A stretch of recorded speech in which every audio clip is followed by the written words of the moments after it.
काढली आणि आतापर्यंत इतिहास आहे की पूर्वीपासून देवांनी अनेक वेळेला या ठिकाणी अवतार घेतले, प्रत्येक युगामध्ये अवतार घेतले आणि कलियुगामध्ये विष्णूच्या रूपाने विठ्ठल रुक्मिणी यांनी अवतार घेतला आणि या आज देशामध्ये जगाचं पालन करता म्हणून आपण या ठिकाणी विठ्ठलाची रुक्मिणीची पूजा करतो।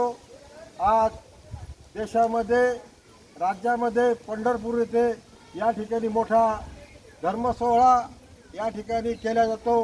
अनेक लोक उपवास करतात आणि देशासाठी राज्यासाठी आपल्या कुटुंबासाठी एक चांगल्या अशा प्रकारची देवाजवळ मागणी करतात व आम्हा सर्वांना सुखी समृद्ध होऊ दे आणि आमच्या देशावरचं राज्यावरचं संकट टळू दे अशा प्रकारची या ठिकाणी देवाजवळ प्रार्थना केली जाते आणि त्या ठिकाणी सर्वांच्या माध्यमातून देवाला साकडे या ठिकाणी घातलं जातं आणि अशा या देवाची आज या ठिकाणी आपण फेरी काढून शाळेच्या माध्यमातून गावातून फेरी काढून एक संस्कृतीचा आदर्श या ठिकाणी घडवला।